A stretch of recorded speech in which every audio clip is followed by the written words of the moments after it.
با سلام و خسته نباشید خدمت دانشجویان گرامی. انشالله که روز خوبی داشتید و جلسه سوم کار با SPS مقدمات یا شروع میکنم. انشالله که این جلسه هم میتونم نکات مفید و ارزنده یا بهتون ارائه بده. فقط تعداد دوستان هنوز خیلی کم هست. حالا ما کلاس را شروع میکنم. انشالله ما وقتی دوستانم که دیر میان به کلاس با فیلم هایی که هست بعدش جبران کنن این نبوده اولیه‌شون. شاید بخاطر کلاس هایی که دارم تعداد کم شده. خیلی جلسه قبل ما یعنی 2 جلسه قبل ما ورود داده ها، نحوه ذخیره سازی و تعریف متغیرها را یاد گرفتیم. این جلسه دومم در مورد کار با داده ها صحبت کردیم که داده ها را چطور مرتب کنیم، تفکیک کنیم، انتخاب کنیم و چطور یه متغیر جدید حتی کامپیوت محاسبه جدید را هم انجام بده. پس این سلسله فرایند هایی بود که ما تو 2 جلسه اول در موردشون صحبت کردیم. توی جلسه سوم گفتم میخوام بیام بحث گراف ها یا نمودار هایی که ما تو اکسل توی SPSS میتونم چه کار کنم، رسمش کنم. حالا من اول صفحه رو شیر کنم، بعد برم به مفاهیم امروز را انجام بدم. خب من از قبل فکر کنم حالا یادم نیست 367 تا داده اطلاعات وارد کردم. بعد اگر یادتونم باشه جلسه قبل بعضی از موارد مثلا زن و مرد را وقتی تو نمودارها میوردم برامون چون فارسی بود SPSS فارسی سازشون نصب نیست، حالت علامت مربع میزد تو نمودارها. ما اینا رو اومدم انگلیسی کردم که دیگه راحت باشم که این مشکل هم برامون پیش نیاد. خیلی حالا میخوام برم سر نمودار میله‌ای که یا بار که از اولین نمودارهای توی منوی گرافس هست شروع کنم و این نمودارها را انجام بدم. فعلا ما نمودارهای ساده را گفتم میخوام کار بکنم. جلسه قبل من انتهای کلاس یه نمودارهای حالت چند بعدی و چند گروهی یا چند شاخه‌ای را براتون رسم کردم، ولی امروز چون میخوام بیس کار از ابتدا باشه فعلا فقط نمودارهای چی رو انجام میدم ساده را. خیلی خوب، پس وارد منوی گرافس شدم. یه بار دیگه انجام بدم ببینید. بعد این قسمت بار چارت را چکار میکنم، انتخاب میکنم. گزینه سیمپل را میزنم و دیفاین. خیلی ببینید ما اگر قراره که تعداد را برامون نشون بده، مثلا میخوام فراوانی معمولی را برامون نمودار نشون بده، همین enough case که هست دست بهش نمیزنه، بذاریم همین فعال باشه. حالا مثلا هر چیزی که خواسته ما انتخاب میکنیم، میارمش کجا؟ تو قسمت category access. بعد اوکی را میزنم. ببینید به راحتی نمودار را برام چکار کرد، مشخص کرد، آورد. و حالا این نمودارم گفتم میتونم مثل چیزای قبلی که تو output به ما میده کپی کنم، حالا ببرم تو فایل ورد، پاورپوینت و هر فایلی که خواستم استفاده کنم چکار کنم اونجا ببرم و پیست کنم. حالا جلسه قبل ببینید من این جلسه فقط برای اینکه یه نمودار ستونی یا میله‌ای ساده بشه فقط این قسمت ها پر کردم. اگر قسمت رو و کالمزم را پر کنم میاد اینا را گروه بندی و دسته بندی میکنه. مثلا فرض کنید من مدرکم را مثلا بیام اینجا اضافه کنم. حالا ببینید به چه شکل میشه نمودارش. اگر شما خواستید خیلی مثلا تفکیک شده، مثلا بدونید که هر مدرکی چه تعداد زن و مرد یا مجرد و متأهل توشون هست، میتونید چکار کنید به این شکل نمودارش را رسم کنید. یه بار دیگه مثلا ما یه مورد دیگه رو انتخاب کنه. حالا بیجا مدرک مثلا ما جنسیت رو اضافه کنه. مثلا ببینیم هر جنسیت هایی مثلا متأهل و مجرد بودنشون به چه شکله. نمودارش کوچیک‌تر میشه بهتر قابل درکه. مثلا ببینید زن ها کمتر از 20 نفر متأهل بودن، آقایون متأهلشون بیشتره. بعد این ور ببینه دور همجه پس کلا تعداد مرد هایی که به پرسشنامه ما پاسخ دادن تعدادشون بیشتر بوده که ببینید تو نمودار اولی که ما رسم کردیم تأهل و متأهل بوده، پس بیشتر از این نمودار ما چی هست؟ آقایون هستن که تشکیل میدن. حالا ببینید مثلا من اینجا دوباره ما حالا باید با توجه به اون گزارش یا هر چیزی که مد نظرمون هست چه کار کنیم؟ متغیرامونا انتخاب کنیم. حالا من فقط جنسیت را بیارم اینجا. اوکی.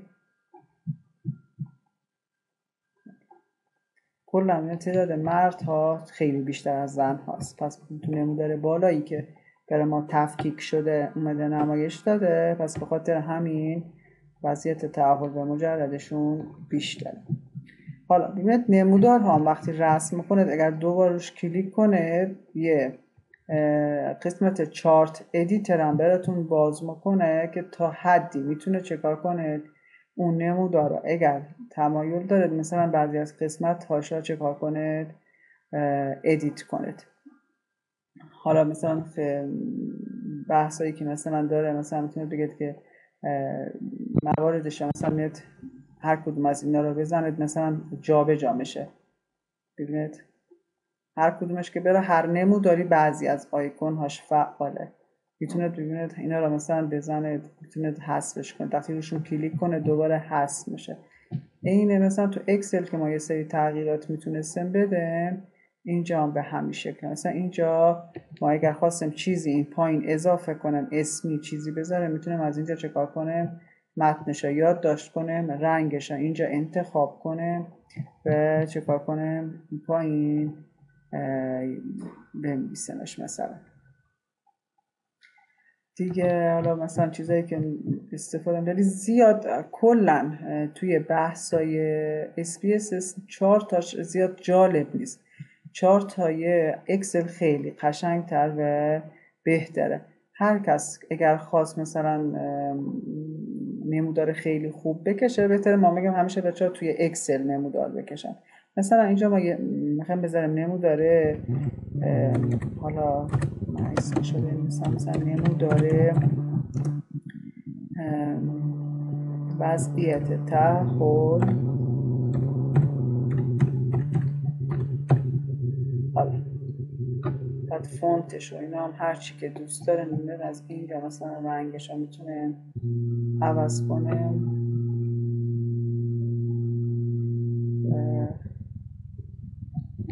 بذاریم مثلا پس اگر نموداری هم خواستید تا حدی ویرایشش کنید روش دوبار کلیک کنید و بعد از همونجا کپیش کنید و هر جایی خواستید میتونید ببرید. این هم حالا داره ولی میگم خب خیلی محدوده تغییراتش، زیاد تغییرات زیادی را ایجاد نمیکنه. گرافس بعدی که داره 3D باره. 3D بار حالت 3 بعدی برای ما چه کار میکنه رسم میکنه. شما محور مثلا X دارید محور Z دارید میتونید هر کدوم از اینا رو چه کار کنید انتخاب کنید. مثلا ما اینجا تأهل جنسیت اوکی را میزنه ببینید به حالت 3 بعدی برای ما چه کار میکنه ترسیم میکنه.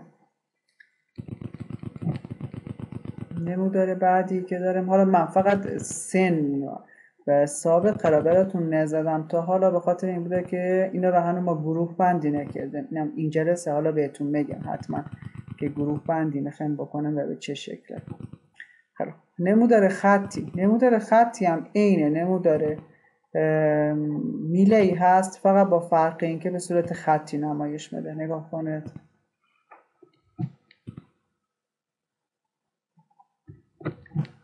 انتها به ابتداش در مورد چیه؟ مثلا مجردا اینقدر زیادن، متأهل اینجا یه نمودار خطی برم اون رسم کنم. نمودار منطقه‌ای یا حالت ناحیه‌ای هم بهش میگن. اینم معنا مثلا اگر دوباره مثلا تعهل انتخاب کنم، همش تعهل انتخاب میکنم که ببینید فرقشون تو نمایش به چه شکل میشه. اینم ببینید به این شکل کل اون منطقه، اون خطی که رسم میکنه چطور میشه، زیرش هم رو همون لحظه رنگی میکنه.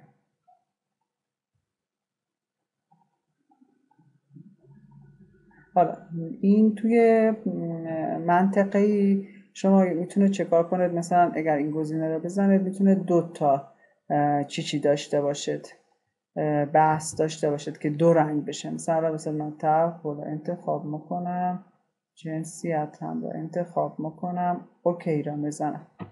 ببینید نمودار 2 رنگ میشه. اینجا میاد مثلا این مجرد متأهل با 2 رنگ متفاوت داره، این رو چه کار میکنه؟ نشون بده.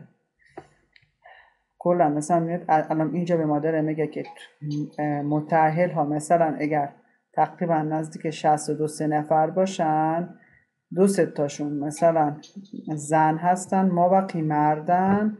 مجرد ها مثلا نزدیک 80 نفرشون، مثلا 90 نفرشون مرد هستن، ما بقی خطوط اینجا چقدر این زن. حالا این قانون دیگه رو با توجه به کار بردی که ما از اون نمودار داریم باید چکار کنه؟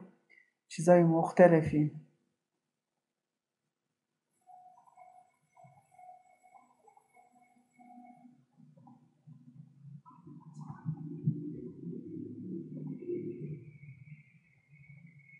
نمودار بعدی که داره نمودار دایره ای داره.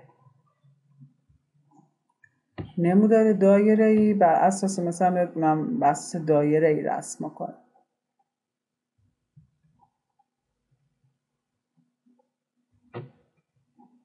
ببینید به این شکل. حالا من همش از سری یکیش انجام میدم که ببینید به چه شکله، ما بقیش رو انجام بدیم. این هم مثلا ما سیمپلش هم بزنیم. همیشه الان فعلا شما میتونه چکار کنید، سیمپل را رسم کنید که راحت تر باشه فعلا اگر میخواید انجام بدید. خیلی اینم مثلا سین رو اینجا وارد کنه، میانگین سن را برام در نظر بگیره و اینجا میانگین سابق. اوکی، پس بر اساس میانگین سابقه و میانگین سن مجرد و متأهل را برای ما چکار کنه؟ رسم کنه. اینا مثلا با توجه به چیزای آماری که داره میتونم تحلیل های متفاوتی در موردش داشته باشه.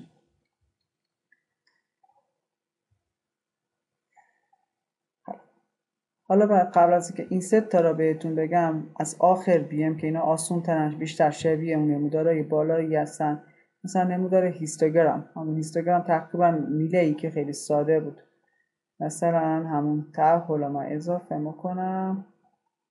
اوکی، میاد فرقی با اون میله‌ای زیاد نداره، فقط هیستوگرام به هم چسبیده هست، میلهی از هم فاصله داره. الان بیاد من یه بار دیگه میلهی هم را رسم کنم، بحث تعهل را که ببینید فرقشون توی چه حالتیه. ببینید الان سیمپل اینم ما برمیگردونم وضعیت تعهل. ببینید این بالای اینجا چی بود؟ هیستوگرام بود که به هم چسبیده هست. توی میله‌ای فقط فرقش اینه که جدا جدا میکشه، فاصله داره. حالا این دیگه سلیقه‌ای، هر که دوست داره میتونه میله یا انتخاب کنه، هر که دوست داشت میتونه چیکار کنه؟ هیستوگرام را انتخاب کنه. بعد نمودار چی داره؟ پراکنش داره که اگر یادتون باشه مثلا نقطه‌ای چیزا رو به ما نمایش میده، مثلا پراکنش یا اون پراکندگی داده ها رو برای ما چه کار میکنه؟ مشخص میکنه. مثلا شما دو تا متغیر حتما باید براش تعریف کنید، هم متغیر y هم متغیر محور x رو باید حتما تعریف کنید. مثلا ما میتونیم بگیم بر اساس سن متغیر x مون باشه، بعد سابق مثلا متغیر y مون باشه. مثلا سنای مختلف و سابقه مثلا آیا ارتباط با هم دارن، آیا هرچی سن افراد زیاد شده سابقشون هم زیاد شده، به چه شکل. یا ایتونه نمودارهای پراکنش کلا توی رگرسیون میتونه فرمول رگرسیونش هم را به ما بده. اینجا را ما نگاه میکنیم یک پراکندگی کامل وجود داره، پس اصلا سابقه و سن زیاد با هم رابطه چندانی نداشتن، چون میبینید واقعا کل نمودار پراکندگی داره. اگر یادتون باشه نمودارهایی که مثلا ارتباطشون بیشتر باشه، مثلا هر چی سن زیاد میشد بعد این نقطه ها به هم نزدیک باشن، یعنی مثلا تجمعشون حول و حوشه یه خط باشه. چون حالا این داده ها ما یکم ساختگی هست، شاید مثلا تفاوت بکنه ولی بازم فرق نمیکنه. حالا من یک عامل دیگه اگه برش انتخاب میکنم ببینیم به چه شکل میشه، آیا میتونه چیزی برای ما تعریف کنه که ببینیم داشته باشه. مثلا تعهل من بگیرم. اوکی، خیلی اینجا نگاه کنه. مثلا الان سن شما 1 و 2 داشته، مثلا سنای مختلف مثلا وضعیت تعهل به این شکل شده، پس این ما یه ارتباط خطی یا چیزی نداریم، ارتباطش حالت یک نواخته، یه خط راست یه پایین، دو تا خط راست شده که به صورت میتونم بگم توزیع یک نواخت دارن و این هم چیز خاصی به ما القا نمیکنه. نمودار پراکنش گفتم تو بحثای رگرسیون یا بحث اینکه ارتباط بین داده ها هست یا نیست میتونه خیلی استفاده بشه. حالا توی تحلیل های آمار استنباطی حتما تو قسمت رگرسیون ما خیلی روی این قسمت کار میکنه و جزء نمودارهایی که معادله رگرسیون هم را میتونم ازش داشته باشه یا ضریب تعیینم را برای ما چه کار میکنه؟ مشخص میکنه. حتما توی آمار توی تحلیل های استنباطی توی اسپیسیس پیشرفته بهتون بیشتر این نمودار ما روش کار میکنه. یکی دیگه نمودار جعبه ای داریم اینجا، این سه تا رو بگم. نمودار جعبه ای هم همتون تو آمار یک اگر یادتون باشه داشتیم که ماکسیموم مینیموم مشخص میکردیم، چارک اول چارک سوم اگر یادتون باشه و رسم میکرد. حالا ما اینجا مثلا میتونیم سن رو انتخاب کنیم و بگیم بر اساس مثلا تعهل حالا برای ما رسم کن. خیلی میبینید تو نمودار جعبه ای ما حتما داده هامون باید دو قسمت سه قسمت مقایسه ای بود. مثلا حالا اینجا مثلا ما گفتیم که سن های مجرد و متأهل رو میخوایم مقایسه کنیم. مثلا میبینیم مینیموم و ماکسیمومشون تقریبا شبیه همه، دوتایشون مثلا ولی متأهل ها میانگینشون که اتنای خط وسط چی را نشون میداد؟ میانه را نشون میداد. میانه سن متأهل ها مثلا به 40 نزدیک تره ولی مجرد ها میانشون از 40 بیشتره. این هم نموداره چی هست؟ جعبه ای که داشتم. تحلیل هایی که تو آمار تو حوزه نمودار جعبه ای ازش استفاده میکردید همش اینجا میتونم ازش چکار کنه؟ استفاده بکنه. اگر بچه ها یک قسمتش سوال هست بپرسید. این هم نمودار خطاهه، چیزی شبیه همون نمودار جعبه ای میشه. حالا فردا اینکه فرقش رو ببینید، من دوتایش رو مثل هم رسم کنم که متوجه بشید که فرقشون تو رسم به چه شکله. ببینید این نمودار چیه حالت ایرور بار هست، ولی اون باکسه. نمودار جعبه‌ای وسطش به صورت یک جعبه هست. شما اگر فقط حالت میخواد ببینید مثلا دامنه تغییرات به چه شکله و بحث میانش هم براتون مشخص باشه، میتونه چکار کنید نمودار بحث چی انتخاب کنید، ارور بار انتخاب کنید که فقط چرا بهش میگن ارور بار؟ چون سطح پراکندگی را نشون بده. مثلا به ما نشون بده بحثای تحلیل کیفیت خیلی استفاده میشه. مثلا بچه‌ای که تو کیفیت کار میکنن تو کارخونه ها، مثلا نمونه گیری های مختلف که از نظر وزن میتونه باشه، میتونه از نظر دما یا هر چیزی، مقدار مثلا آبی که مثلا توی اون ماده غذایی یا اون محصولی که هست، رطوبتی که توش هست، حالا اندازه گیری میکنن متغیرهای مختلف. اگر میخوام ببینن سطح خطاشون چقدره، این نمودار خیلی بهشون کمک میکنه. مثلا متوجه میشم که مثلا اگر تو شیفتای مختلف داده ها را جمع آوری کردن، این داده هاشون مثلا چقدر خطا داره. حالا مثلا اگر فرض کنید داده های ما مثلا مال شیفت صبح و عصر بود، این نشون میده که داده های مثلا شیفت صبح ما خطاشون کمتر از شیفت عصره. حالا اگر مثلا بحث وزن یا یه خطایی بود، و میتونه طرف با یک نگاه به نمودار متوجه بشه که پراکندگی کدام شیفت یا کدام داده هاش بیشتره و تمرکزش رو بذاره رو اون قسمت که حالا باید بررسی کنه ببینه این خطا به خاطر چه موردیه. میدونید خب اصلا توی بحث کیفیت ما نباید دامنه تغییراتمون زیاد باشه. توی بحث کیفیت دامنه تغییرات باید کوچیک باشه. هرچی دامنه تغییرات کوچیک‌تر باشه و نزدیک به اون استانداردی که مد نظر ما هست، این نشون میده که کیفیت تولید محصولات بالاتره. و خیلی توی بحث کنترل کیفیت این نمودار استفاده میشه. نمودار بعدی که داره، حالا این نمودار بیاد ببینیم که به چه شکل هست. من اینم رو برای این قسم این برعکس انتخاب دادم، ببخشید اسپلیتش بذارید بر اساس تعهل باشه، جابجا زده سن بذاریم اینجا، اسپلیتش ها بذاریم بر اساس مثلا تعهل. میبینید اسپلیت یادتونه تفکیک میکرد، سنم حالت چیش باشه.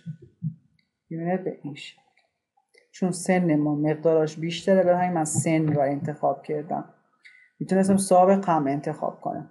پس تفکیک میکنه، پس بر اساس یه چیزی. یه بار دیگه من باز کنم تو همون حین پنجرش که باز هست براتونم توضیح بدم. ببینید پس یه قسمت داریم که دیستریبیوشنش نشون بده، یعنی فراوانیاشون نشون بده. اون داده هایی هستن که تعدادشون زیاده و متغیرن. بر اساس یه چیزی هم باید چیکار کنیم؟ تفکیک انجام بدیم. تفکیکش حالا میتونه بر اساس جنسیت باشه، بر اساس وضعیت تعهل باشه، میتونه بر اساس مدرک باشه، سمت باشه، هر چیزی که ما حالا میخوایم تفکیک کنیم استفاده میکنیم. ولی بهتره تفکیکتون دو وجهی باشه اینجا، چون فعلا ما اینجا داریم چه کار میکنه؟ این هرم را دو قسمت میکنیم. از چیزی که اینجا به عنوان تفکیک انتخاب میکنه، تفکیک چی باشه؟ دو قسمتی باشه، مثل جنسیت زن و مرد، یا تعهل، یا مثلا اگر بحث سن، مثلا سن بالای 40 سال پایین 40 سال، مثلا یه متغیر تعریف کنید، سن ها را مثلا تفکیک کنه و بر اساس اون چه کار کنه؟ فیلتر انجام بدید و بعد اینجا متغیر چی انتخاب کنید؟ فیلتر را انتخاب کنید. پس این پاپولیشن که نشون بده بر اساس چه چیز هست؟ تفکیک دو قسمتی هست. خیلی خوب، این هم از گراف هایی که ما اینجا داشتیم. خیلی دوستان بگیریم مثلا تعداد دوستان به چه اندازه شد. بازم هم تعدادتون کمه. حالا بازم اگر سوالی چیزی هست بپرسید، بعد ادامه بدیم مبحث رو بریم جلو.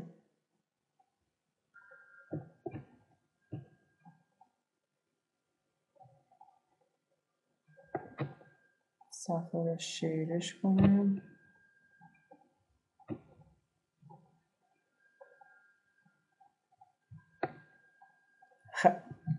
خب حالا بچه‌ها این نمودارهایی که بهتون گفتم که هر کدوم رو رسم کرده ما حالتهای سادش رو رسم کرده.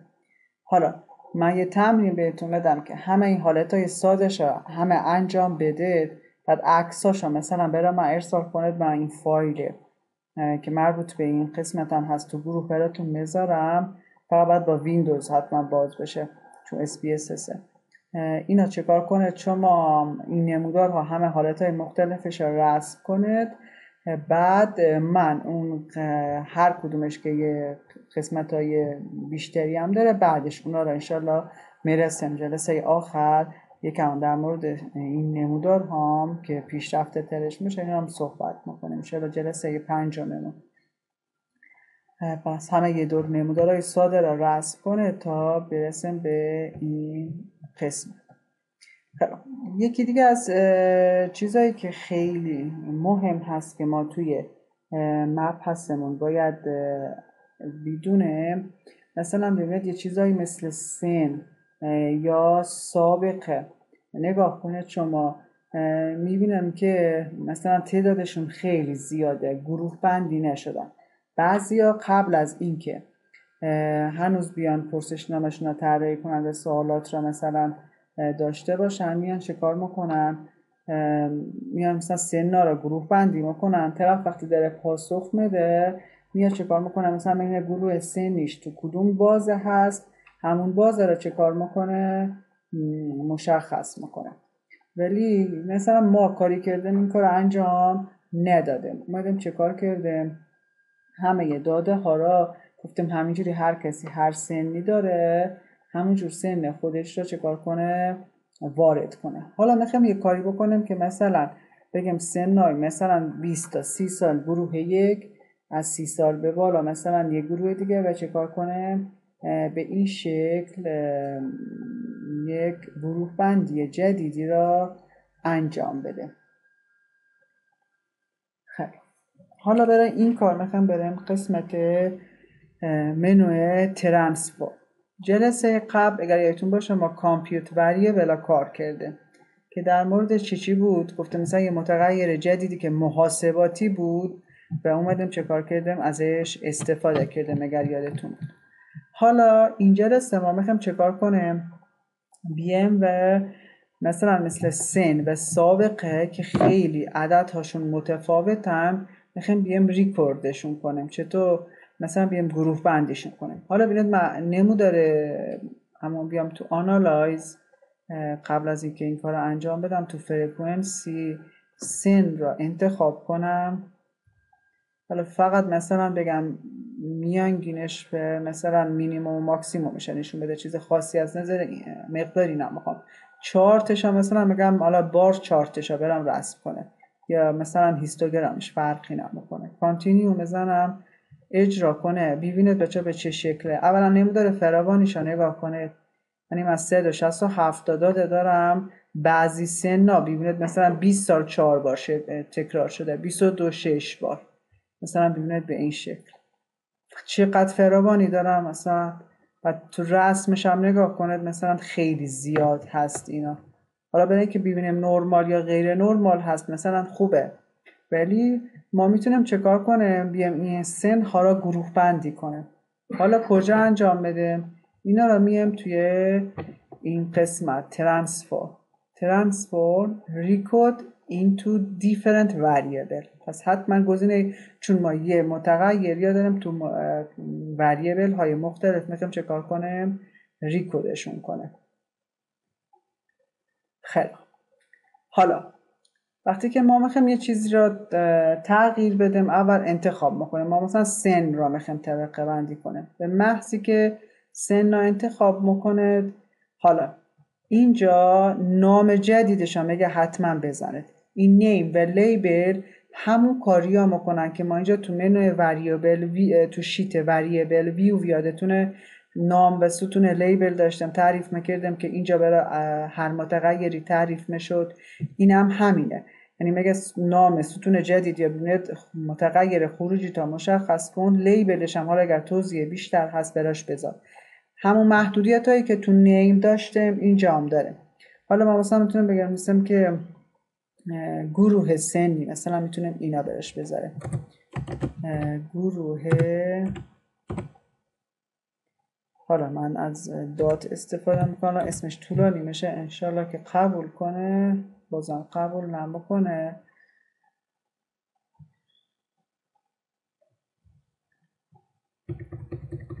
میتونم بزنم حالا مثلا یه چیز انگلیسی بزنم این بار که مشکل پیش نگه. کت ایج، کت از کاتگوری میاد، ایجش هم خب مربوط به سن بشه. حالا تو لیبلش حالا مثلا میتونم بزنم که گروه های سنی، گروه های سنی، یک نه لیبل برای ما محدودیت ایجاد نمیکرد. حالا میگم خب من کلا اصلا فارسی سازه این SPSS من مشکل پیدا کرده.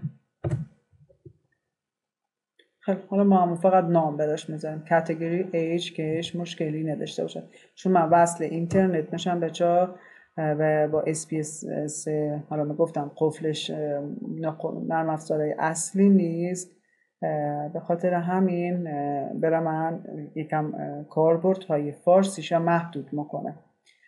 ببینید کاتگوری ایج سن، شما ممکنه تو خونه وقتی که نصب کرده باشه بگن اینترنت وصل نباشه این محدودیت ها را نداشته باشه. مثلا اینجا تو لیبل شما میزنید گروه های سنی که به راحتی براتون چطور باشه وقتی که نمایش میده مشخص باشه. پس من اول چه کار کردم، یه بار دیگه مرور کنم تا اینجا سن از این قسمت انتخاب کردم، آوردم این ور متغیر جدیدی که قراره از این سن به دست بیاد اینجا اسمش رو نوشتم کاتگوری ایج که مخففش استفاده کردم. حتما گزینه چینج را میزنیم که نام جدید اینجا آورده بشه. حالا باید چکار کنیم؟ اوردن نیو ولیوش را مشخص کنیم، یعنی مشخص کنیم که مقدار جدید ما قراره چی باشه.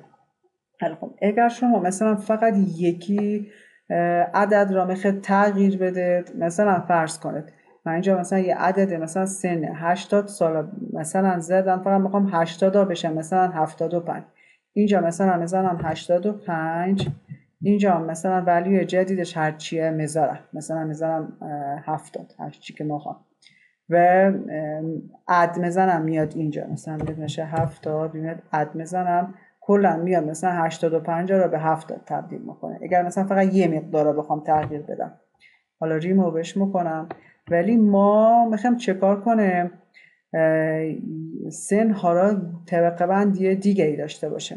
یکی مثلا کمتر داره، رنج کمتر، مثلا زیر مثلا 25 سال، کمتر از 25 سال ببینید رنج lowest true value، یعنی کمتر از 25 سال. اینا میخوام مثلا گروه یک برامون بذاره، گروه بندی که میکنه بشن گروه سنی یک، ببینید اد میزنم. یکی دیگه مثلا بین 25 داره، اگر بخوایم محدود مشخص کنیم تا 35، این میشه گروه دوم ما، ببینید اد میزنیم. بعد داریم از مثلا 35 تا 45، این میشه گروه 3.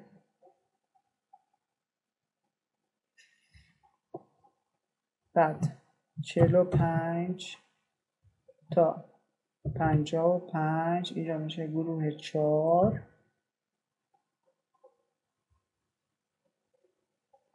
و حالا بعدش چه که راحت باشیم بالاتر از 55 سال، پس میبینید گزینه رنج هایست را انتخاب میکنیم، یعنی بیشتر از 55.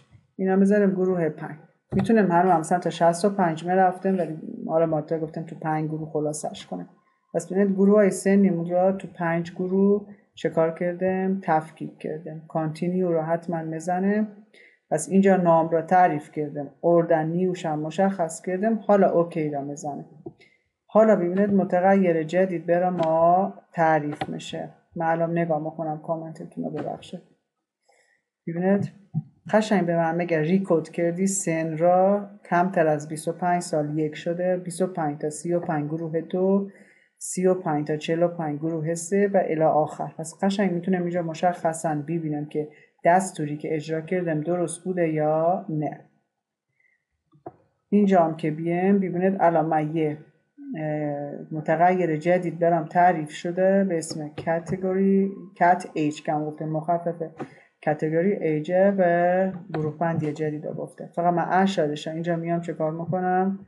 دسیملش ها 0 میکنم. چیز دیگه هم خب برام مشخصه. خیلی من اول ببینم کامنت دوستمون چه چیز بود، بعدش بیام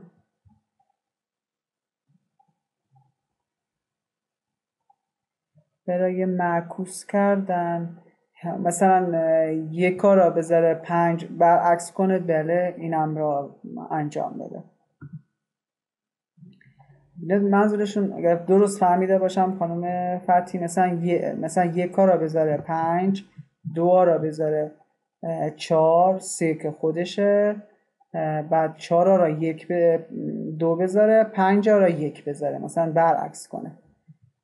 این کجا کاربرد داره؟ مثلا شما یه وقت دیدید سوالات پرسشنامه‌تون بعضیاشون جنبه منفی داره، بعد اینجا که وارد میکنید میخواد همه رو فعلا جنبه مثبت داشته باشن و شما استفاده بکنید. اینجوری میتونه دونه دونه ولیو براش چکار کنه، تعریف کنه. مثلا اینجا تو ترانسفورم اینجا ببینید حالا من خاطی تعریف کردم، اینجا ببینید مثلا دونه دونه ولیوهای قدیمی را اینجا اضافه میکنید، مقدار جدیدی که بعد بهش بدید اینجا اضافه میکنید و اوکی میزنید و مثلا متغیرتون رو داده هاشا چیکار میکنید، معکوس میکنید. از اکسل هم میتونید استفاده کنید. از تو اکسل هم قبل از اینکه وارد این حوزه بیاد بشید میتونید اونجا هم همین کارا با ریپلیس چیکار کنید، داده هاتون رو جابجا کنید. ولی اینجا راحت تره. تو اکسل یکم یه ترفند دیگه این میخواد که سخت تر میشه، ولی راحت تو SPSS میتونه چیکار کنید، از معکوس کردنم استفاده کنید. خیلی نکته خوبی بود، دستتون هم درد نکنه که پرسیده.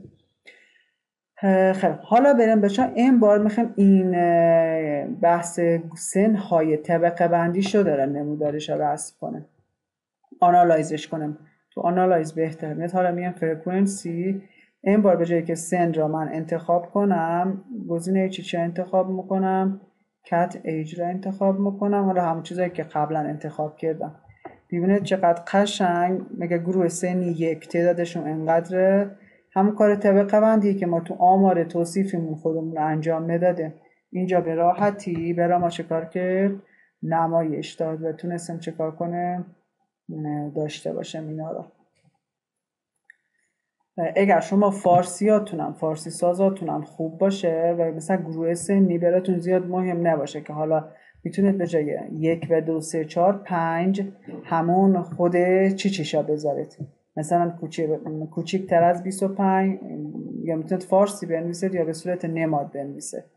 این هم را براتون انجام بدم. ببینید اینجا اولدن نیو مثلا این گزینه یه جایی که من مثلا بزنمش گروه 1 میتونم بذارم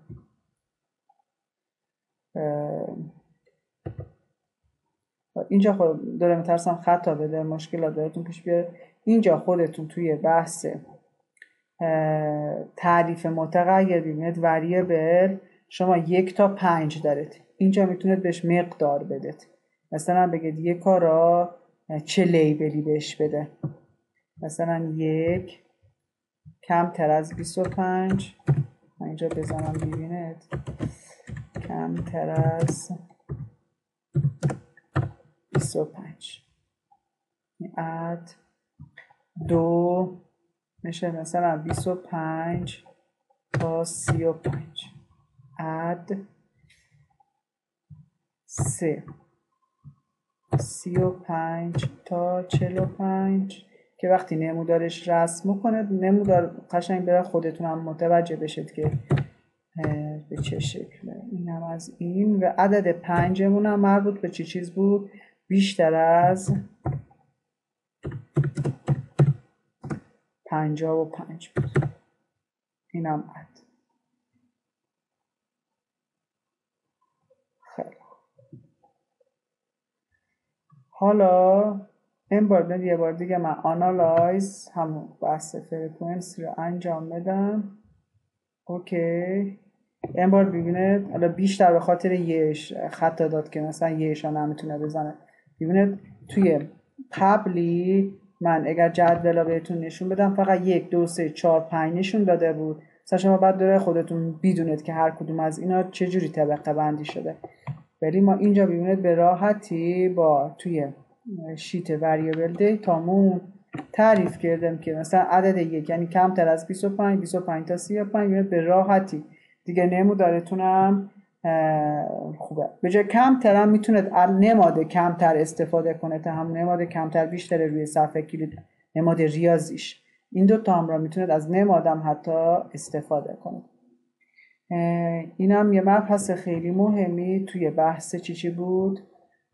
ترانسفورم یا ریکود کردن که مثلا ما الان برای سابقم میتونم همین کارا چه کار کنم انجام بده. ولی خب اگر دوستان بخوان یه بار دیگه تکرار بشه من برای سابقم این کار ریکورد را انجام بدم. یه بازخورد بدید به من بگم که لازم نیست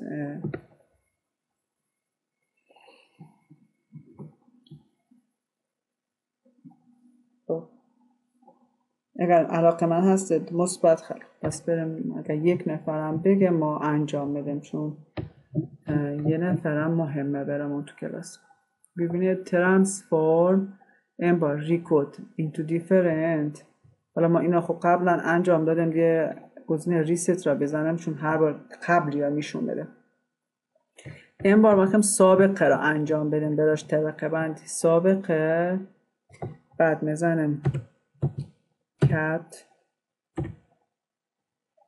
نقطه experience من مخففش هم بزنم یعنی که مخفف گروه بندیه چی میگنش تجربه change old and new value داره. خیلی خوب اولیش همیشه وقتی که مثلا سن تجربه چیزایی که حالت کم تر داره حالا اگر از صفر خواستید میتونم از صفر شروع کنم بگم مثلا از صفر خب کسی حالا سابقش ما اینجاش که صفر شاید نباشه حالا شاید هم باشه یاد من رو نگاه نکردم. مثلا میتونم بگم رنج از صفر تا مثلا 5 باشه ولیو 1 اد از 5 تا 10 میشه گروه 2 از 10 تا 15 میشه گروه 3 15 تا 20 گروه 4 و مثلا دیگه بیشتر از 20 سال مثلا چی باشن گروه 5 باشن. اگر میتونستم اینجا مثلا زیر 5 سال بذارم و از رنج استفاده نکنم گزینه چی استفاده کنم لو را استفاده کنم لو یعنی پایین تر چطور بشه از که 5 مثلا کمتر از 5 را برش انتخاب نکرده میتونم از 0 بذارم پس فرقی نمیکنه. حتما هم بچه حواستون باشه من خیلی وقتا اتفاق افتاده گروه آخر را دوستان یادشون میره اد بزنن. حتما منم دیدم حرف زدم داشت میرفت یادم بره اد را حتما برای همه گروه بندیاتون بذارید. بعد کانتینیو یکی دیگه گزینم ببینید بچه میتونید اون خروجیتون هم را اونجا یادتونه من اومدم گروه بندی کردم گفتم مثلا 1 یعنی کمتر بیشتر حالت استرینگ در اصل بهش دادم دیگه. اگرم شما میخواید همینجا مستقیما اینا دیگه محاسبات ریاضی اونا روشون انجام نگیره به حالت فقط طبقه بندی باشه و استرینگ باشن اینجا میتونید بگید آوتپوتتون رو به صورت استرینگ یا نوشتاری چه کار کنه همون که متغیر اسمی بشن در نظر بگیره و به جای 1 و 2 و تا عدد 5 بهشون چی بدید مقدار چی بدید مقدار نوشتاری بدید که اونم همون کارا میتونه انجام بده اگر خواستید به حالت استرینگ باشه. کانتینیو و اوکی را میزنم. الان اینجا ببینه برم ما زد که شما اومدی سابقه را به این ترتیب گروه بندی کردی. حالا اگر بیم داده هامونم رو نگاه کنیم اینجا ببینید به این شکل. حالا من همینجا مستقیم دسیملش رو صفر کنم. دیتا ویو اگر ببینید به این شکل. الان ما گروه 1 داریم تا 5. حالا میم تو آنالایز و میگم یه فراوانی ازش به ما بده. ببینیم وضعیت گروه بندیه تجربه به چه شکل سابق. اینا بیارم بیرون. اکسپریانس رو انتخاب کنم. هم مشخصات قبلی کفایت میکنه.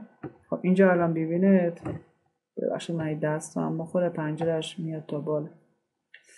ببینید الان گروه 1 گروه تجربه 36 نفر، یعنی 0 تا 5 سالمون 36 نفرن، 5 تا 10 45 نفر، بالای مثلا 20 سال 22 نفر داره. که این هم گفتم اگر میخوایم اینجا مقادیرش برامون کامل مشخص باشه گفتم میم توی بحث وریبل ویو و اینجا هم چه کار میکنیم براش چه کار میکنیم کدگذاری میکنه. مثلا میگم 1 لیبلش بشه 0 تا 5 میتونه اینجوری به راحتی هم نشون بده. 2 5 تا 10 3 10 تا 15 4 15 تا 20 و ولیو 5 داریم که میتونه بیاد به این شکل بذاریم بزرگتر از 20. به این شکل حد را میذارم بیاد اینه یعنی مقدارهای بزرگتر از 20.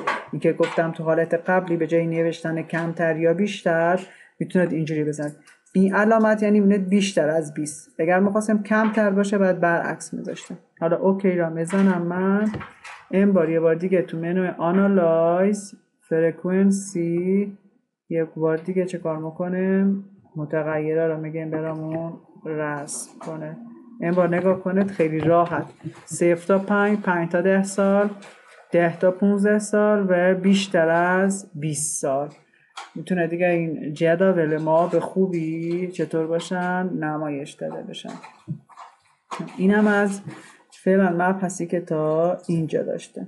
حالا به نظر من یه 10 دقیقه استراحت کنیم بعد از استراحت بریم سر مبحث جدیدمون.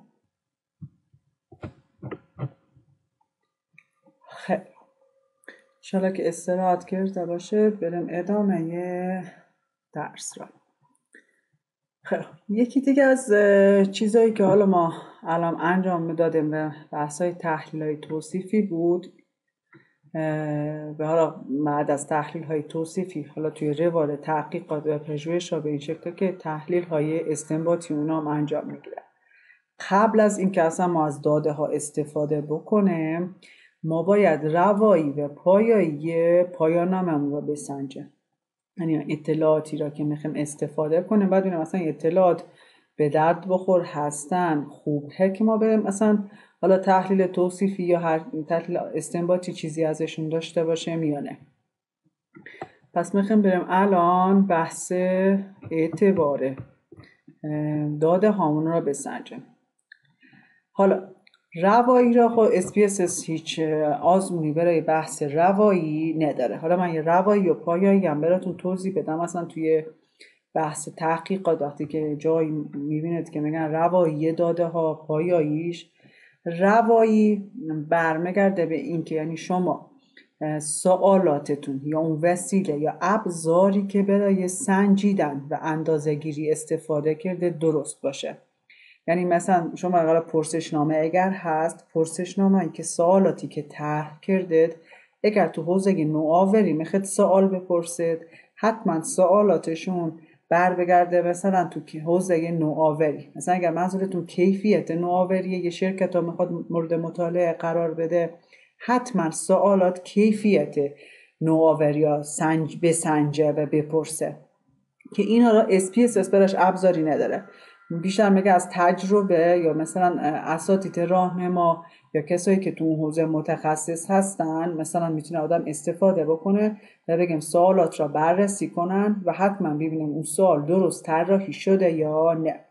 و نرم افزارهایی مثل PLS، ایموس و لیزرل و اینا روایی هم را میتونن بسنجن ولی SPSS این قابلیت را نداره و فقط پایایی را مسنجه. حالا پایایی چیست؟ پایایی یعنی که شما چقدر این نتایجی که از این پرسشنامه به دست آوردید، مثلا این عددهایی که مثلا فرد نفر 37 مثلا این پرسشنامه را که پر کرده، این اعداد یا امتیازهایی که به این داده، اگر شما یک بار دیگه پرسشنامه هم را بهش بدید قراره او مثلا شبیه همین عددا را وارد کنه، یعنی طرف با آگاهی به پرسش های شما پاسخ داده باشه یا نتایج تحقیق شما چقدر پایا هستن، اعتبار دارن و قابل تکرارن.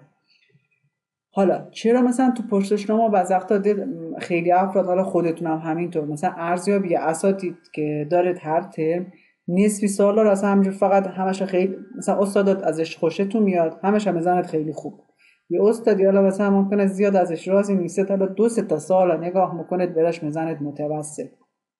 استادی هم که اصلا خوشتون نیاد مثلا نمره نمیده تو سر کلاس سخت گیره برش خیلی کم میزنید.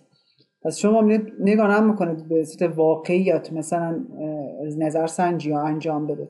تو پرسشنامه هم همینطوره، مثلا خیلی وقتا افراد اصلا نگاهی سوال نمیکنن، همینجور رندومی خیلی بعد خوب کم زیاد مثلا همینجور یه سری امتیاز میدن. اینها تحلیل های بعدی ما را با مشکل روبرو میکنه. چرا؟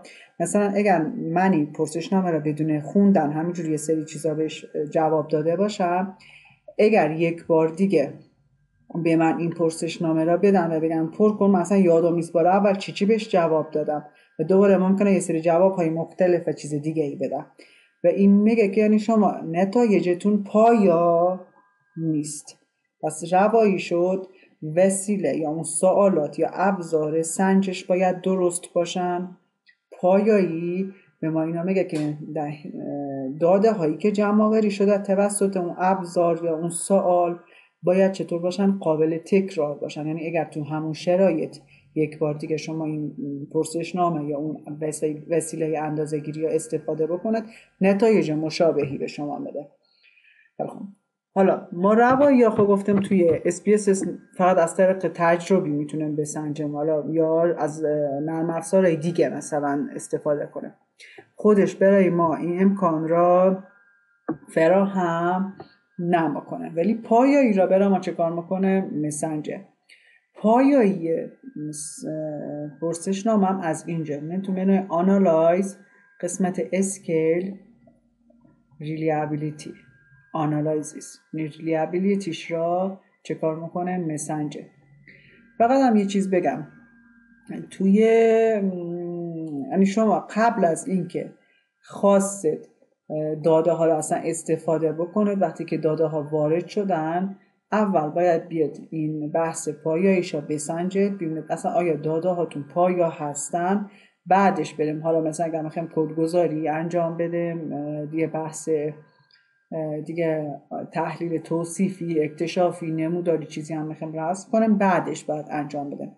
ولی ما چون حالا وقتی که داریم SPSS ها یاد میدیم اول نمیتونیم بیان بگیم این آزمون رو انجام بده، در وسط های کار میانه کار بهتون بگیم. ولی برای کار تحقیقاتی اولین گام بعد از جمع‌آوری داده ها و وارد کردنش سنجیدن چیه؟ این پایاییه. شما پایایی ها میاد اینجا مسنجد. حالا ما هر دانشمندی که تو حوزه آمار اومده یک پایایی مختلفی را سنجیده اسم خودش هم هست، ولی کلا آلفا کرونباخ از همه بیشتر معروفه تو پایایی ها و مثلا پردیده میگن آلفا کرونباخ، مثلا استاد میگه برو آلفا کرونباخ حساب کن، منظورش همون پایاییه. یا ممکنه بگم برو متغیر آلفا را حساب کن یا برو شاخص کرونباخ حساب کن، منظور همه این آلفا کرونباخی که از اینجا، حالا اینم مخففش آورده. کرونباخ اسم دانشمندی بوده که این پایایی را ابداع کرده. پس ما اینجا هم آلفا را میزنیم حالا مثلا هر چیزی که مد نظرمونه و میخوایم بسنجمش چه کار میکنیم؟ سوالاتش را انتخاب میکنیم. ببینید یکی هم که انتخاب بکنید فعال نیست. حداقل باید شما چه کار کنید؟ 2 تا انتخاب داشته باشید. اگر یعنی شما با توجه پس ما هر وقت میخوایم آلفا را بسنجیم کل سوالاتمون رو انتخاب میکنیم. ببینید من اگر یکی انتخاب کنم مثلا اینجا اوکیش فعال نیست. چرا؟ چون مثلا پرسشنامه‌ای که با یک سوال قرار باشه بررسی بشه اصلا اون معیار سنجیدن خوبی نیست. حداقل برای هر متغیری شما باید 2 تا سوال طراحی داشته باشید. حالا تو SPSS با 2 تا هم که انتخاب بکنه چه کار میکنه؟ فعال میشه. حالا ما اگر بخوایم همه اینا رو انتخاب کنیم میگیم چه کار میکنیم؟ من الان دستمو به رو شیفت صفحه کلید گذاشتم و با حرکت جهت به سمت پایین 10 تا رو با هم انتخاب کردم. اینو یه بار دیگه، حالا از پایین به بالا دست رو میذارید رو شیفت صفحه کلید و حرکت جهت بالا یا پایین را چه کار میکنه؟ میزنید و اون تعداد سوالاتی که میخواد با هم انتخاب بشن را انتخاب میکنید و انتقال میدید به این قسمت. حالا اوکی را میزنه. خیلی میگه شما مثلا 10 تا سوال را انتخاب کردی، آلفا کرون با شده چقدر؟ 7800. این هم میدونید که آلفای بالای 7 هم یعنی والا بعضی 6 هم را میگیرن، ولی اگر میخواد کار تحقیقاتتون کار تحقیقاتی معتبری باشه مخصوصا برای جورنال‌های خارجی حتما باید آلفا کرون باختون از عدد 7 هم بیشتر باشه. حالا ما اینجا مقدار آلفامون برای 10 تا سالی که من یک جا انتخاب کردم چی هست؟ 7800 شده.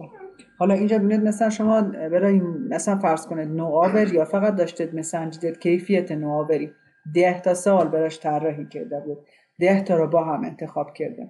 حالا اگر من مثلا پرسشنامه‌ام 2 قسمت داشت، یکی کیفیت نوآوری یا مسنجید، یکی مثلا قیمت، مثلا بحث مثلا پذیرش نوآوری، مثلا 2 تا حالت کیفیت نوآوری و پذیرش نوآوری. یعنی مثلا 5 تای اول مال کیفیت بود، 5 تای دوم مربوط به چه چیز بود؟ پذیرش. پس اینجا مثلا باید چه کار کنم؟ یه بار 5 تا رو جدا بگیرم، 5 تای بعدی را دوباره جدا بگیرم. پس هر متغیری که براش تعداد سوالات پرسشنامه‌ای تعریف کرده جداگونه. مثلا من برای 5 تای اول که من اومدم الان آلفا را گرفتم، ببینید الان آلفا کرون باخش کم شد. مثلا برای کیفیت نشون بده سوالات من درست جواب داده نشده. پس ببینید تعداد سوالاتی که انتخاب میکنید خیلی میتونه تأثیر گذار باشه. حالا 5 تای دومم را بیام بسنجیم. اینا رو همه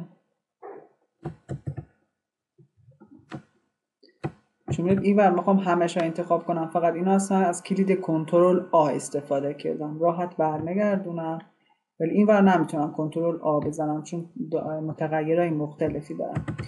با همون کلید شیفت انتخابشون میکنم و اوکی را میزنم. ببینید مثلا بحث پذیرش بازم آلفاش بالای 7 هم شد.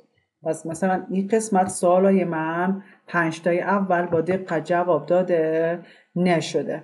حالا این ما یه سری تکنیک ها داره، میگم که ممکنه تو این 5 تا یکی سوال تا افراد بعد بهش جواب داده باشن، یا مثلا اون سوال مبهم بوده مفهوم رو درست نمیرسونده، از همون روایی نداشته و افراد ممکنه خوب بهش جواب نداده باشن و مثلا ما باید اون سوال رو چکار کنیم؟ شناسایی کنیم و حذفش کنیم که این انشالله جلسه بعد بهتون میگم که چه کارش بکنیم، چون فعلا ما این مبنا رو میذاریم برای بعد. پس حالا اگر آلفای ما کمتر شد بعد بگردیم میبینیم اگر با حذف یکی یا 2 تا سوال آلفای ما خوب میشه، این کار رو میتونیم انجام بدیم و ادامه تحقیق را بریم. اگر با حذف یکی یا 2 تا سوال این اتفاق نیفتاد و آلفا کرون باخ ما خوب نشد، ما باید چه کار کنیم؟ اون قسمت را بگیم از اول پرسشنامش مثلا یا داده هاش جمع آوری بشه. حالا اینجا چون تعداد سوالات کمه، مثلا دو تا میتونید بگیرید ولی بازم حالتش زیاد میشه. حالا جلسه بعد بهتون بگم که چطوری ما میتونیم سوالی که خوب نیست را انتخاب کنیم و حذفش کنیم. خیلی خوب. بحث آلفا کرون با خب پس راحت بود و چیز خاصی نداره. یعنی آنالایز، اسکیل و گزینه اول میزنم. خیلی. این یکی از آزمون هاییه که شما یعنی قبل از اینکه میخواد شروع کنید یه کار پایان نامه تحقیق یا پژوهش یا باید داداتون اول پس میان پایاییش هم بسنجه. بعد از اون باید توزیع داده هامون رو بسنجیم. یعنی مثلا بفهمیم توزیع داده هامون نرمال هست یا نه. مثلا اگر بحثای بچهای شیمی، فیزیک یا رشته‌ای دیگه مثلا توزیع نمایی هست، توزیع پواسون هست، توزیع یک نواخته، همه اینا رو باید بشناسیم با توجه به توزیع آماریش استنباط های مختلف یا تحلیل های استنباطیمون رو انجام بدیم. پس مرحله دوم بعد از آزمون پایایی، آزمون چه چیز هست؟ آزمون همون میتونم بگم که چی بهش میگن نرمال بودن یا نوع توزیع داده هم.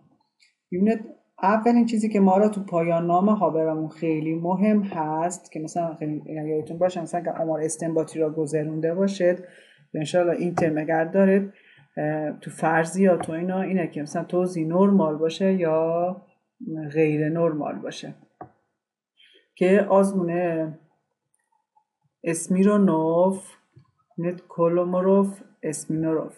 حالا اینجا وی نوشته ولی ما مثلا اف هم به جاش میگن. حالا بعضیا کولوموگوروف اسمیرونوف هم میگن. حالا اصطلاحات مختلفی براش کار برده میشه.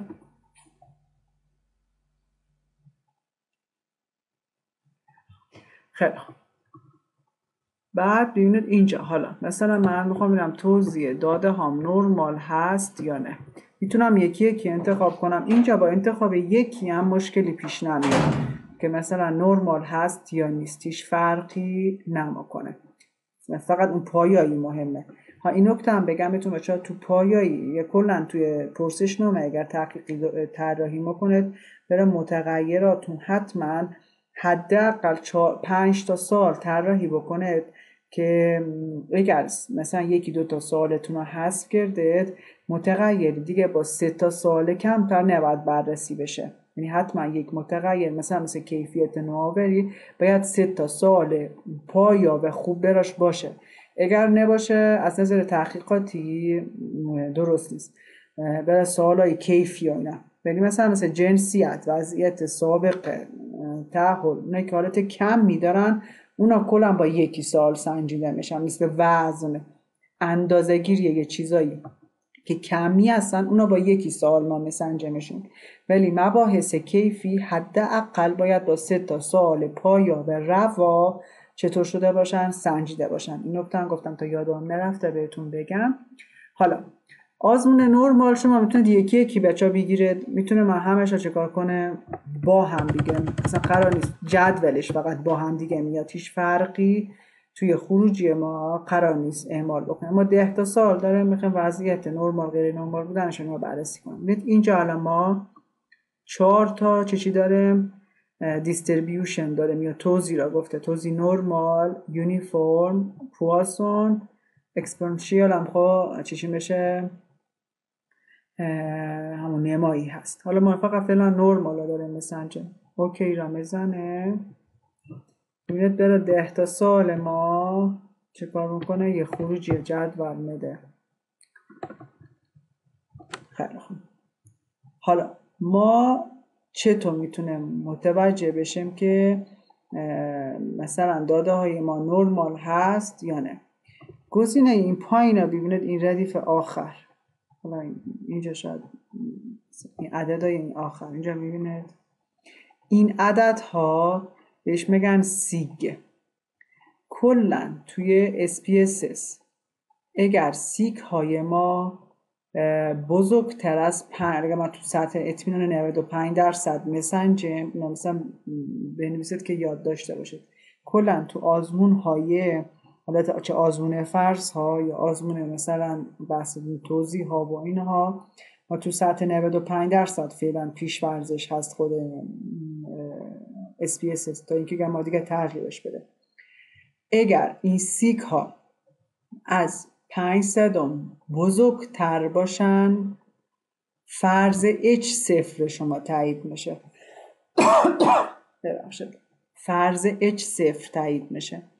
اگر کوچکتر باشه فرض H1 تایید میشه. حالا این بعد حتما بچه آمار استنباطی را گذرونده باشه.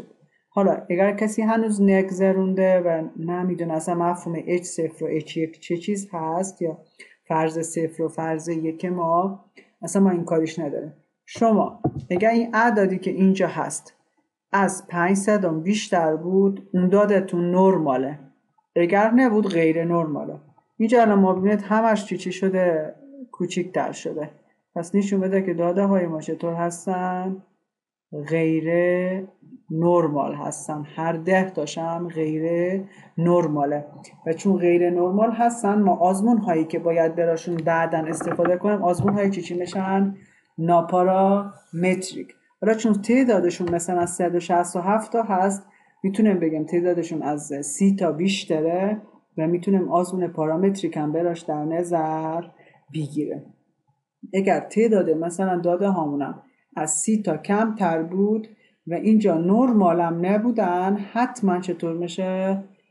ما باید از آزمون های ناپارامتریک استفاده بکنیم که اینا بیشتر تو SPSS پیشرفته ما در موردش صحبت میکنیم.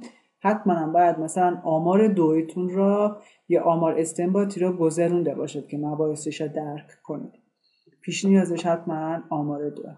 ولی حالا اینجا در حد نرمش شما اینا را به این شکل بیارید. حالا ما اینجا خود تو جدول الان به ما میگه 10 تاشون چی هستن؟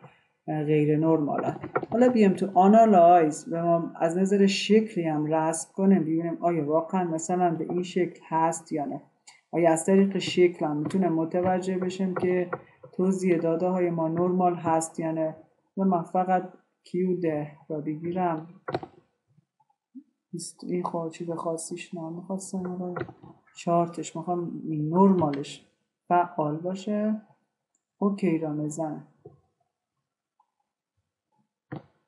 ببینید الان دادای من از نظر شکلم که من رسم میکنم ببینید اصلا توزیعش نرمال نیست. پس تستی هم که گرفتم درست بوده. حالا من همش رو انتخاب میکنم 10 تاشو که 10 تا نمودار را پشت سرم بذاره.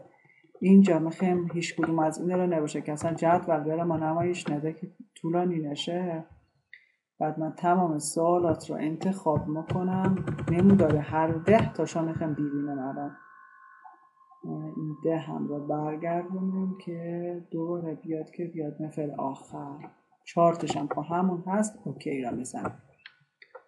حالا نگاه کنید ما از سوال 1 شروع میکنم. سوال 1 نرمال نیست، سوال 2 نرمال نیست، 3 هم نرمال نیست، حالا 10 هم نرمال نیست. این سوالات پس هیچ کدومشون از نظر شکلی هم که رسم کردم این توزیعی که اینجا کشیده اصلا نرمال نیست. کی توزیع نرمال هست که این خطوط نقطه چیم که زنگوله‌ای شکل هست کامل مثلا از اینجا شروع شده باشه و قرینه این فضای نمودار باشه. اگر به این شکل بود اون موقع میشد توزیع ما چطور؟ نرمال. خیلی خوب. پس این دوتا آزمون خیلی اساسی بود که ما قبل از اینکه بخوایم وارد بحث تحقیقات و تحلیل هامون بشیم باید اول بگیریم. پس اول پایایی بود بعدش هم نرمال یا توزیع داده هامون که حالا اسکیل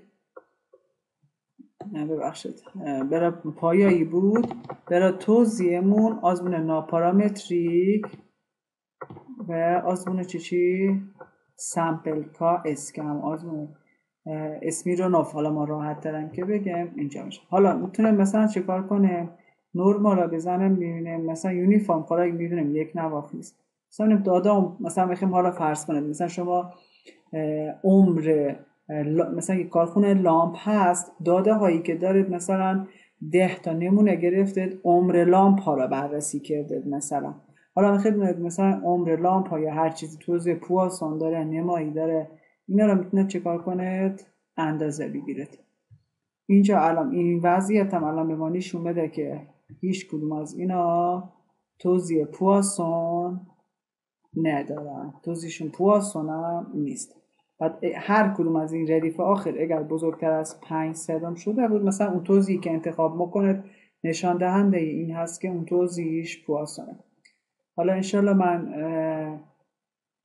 عکس مربوط به این آزمونه، این که H0 چطور تعریف میشه و رد و قبولیش ها براتون عکسش چه کار میکنم مثلا تو گروه، اگر یادم رفت یادآوری بکنید که براتون بذارم.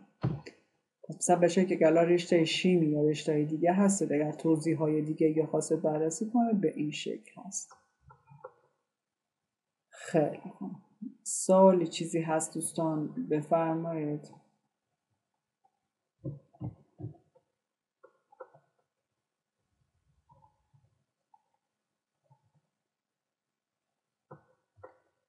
چون دوستان دیگه سوال نداشتید خیلی خوب، پس کلاس تمام میشه.